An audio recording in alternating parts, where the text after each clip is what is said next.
बोलो सतगुरुदेव की जय हो। इस काल का इतना भयंकर जाल है, यदि परमात्मा की भक्ति और ये ज्ञान साथ ना हो तो जीव का कोई जो अस्तित्व नहीं कि वो ज्ञान के आधार पर टिक जाए। एक ऋषि था, उसको अपने भविष्य के जन्म का पता चला कि अगले जन्म में मैं उसको अपने ही देव दृष्टि खुल गए कि अगले जन्म में इसी नगर में एक व्यक्ति के घर जो सूर है, सूरी है, उस सूरी के घर के पेट गर्भ से मेरा जन्म होगा और उस सूरी के माथे पर गांठ है अच्छी मोटी और उसके ही गर्भ से मेरी मृत्यु के बाद उसके गर्भ से जन्म होगा और मेरे सिर के ऊपर एक बहुत काला सा मोटा एक अलग से निशान होगा। तो उसने अपने बच्चों से कहा, बेटा मेरी मृत्यु होगी, मृत्यु के बाद मैं उस व्यक्ति के घर जो सूरी है ऐसे उसकी गांठ है और मैं उसके घर जन्म लूंगा। एक काम करिए तुम, उसने मोल लेकर उस बच्चे को मोल ले लेना और मुझे मार देना, उसको मार देना, मेरी मोक्ष हो जाएगा।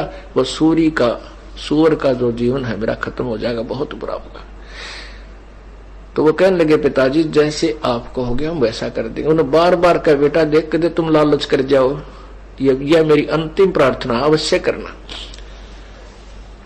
वो बच्चे बोले, पिताजी आप निश्चिंत रहो, क्या आप हम इतना भी नहीं कर सकेंगे आपके लिए, उसके लिए 5-4 अन्य रुपये 2 रुपये का वो सूअर का बच्चा नहीं लेंगे, आप निश्चिंत हो जाओ। वो कुछ ऐसे हफ्ते 10 दिन पाछो बूढ़ा मर गया ऋषि जी और वो ताक में रहे उस सूरी के बयाने की। वह महीने 2 महीने में 6 महीने हुआ, सूरी ने बच्चे दे दिए। वह जो गांठ थी शर्मनारी दिखे थी, उसके वही बच्चा हुआ जिसके सिर के ऊपर एक काला सा अच्छा निशान था। तो वो सूर का बच्चा फिर अपने उन बहन भाइयों के अंदर मस्ती, उसका ऊपर का नीचे का लोट मारा, उनके साथ खूब प्रेम से रह रहा है। अब वो बच्चे गए उस व्यक्ति से कहा, भाई ये बच्चा हमने मोल दे तू। उसने कर दिया, सौदा ले लिया।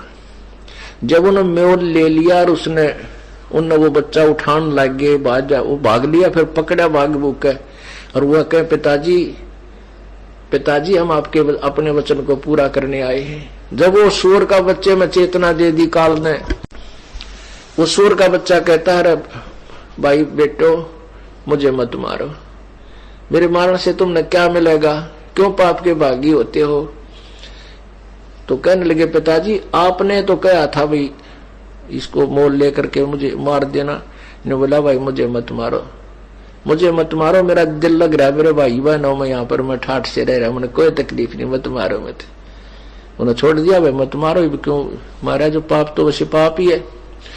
तो ये समस्या है इस काल की। जब एक सुअरी के बच्चे के जन्म में वहां उस अपने परिवार में इतना व्यस्त हो गया, इतना खुशी मना रहा है और स्वर्ग में जाए पास देवता कद्दे भी इस बात को हृदय से नहीं कहेंगे, ऊपर से कह भी दें भाई मानुष जन्म का हो गया तो हम जो है ना वो भक्तियां नहीं करें, मोक्षशाली करेंगे, तत्वदर्शी संत ढूंढेंगे, यान दे फिर अंडी पाक जाए, अपनी अपनी डफली अपने अपने राह। क्यों काल की बहुत भयंकर मार है।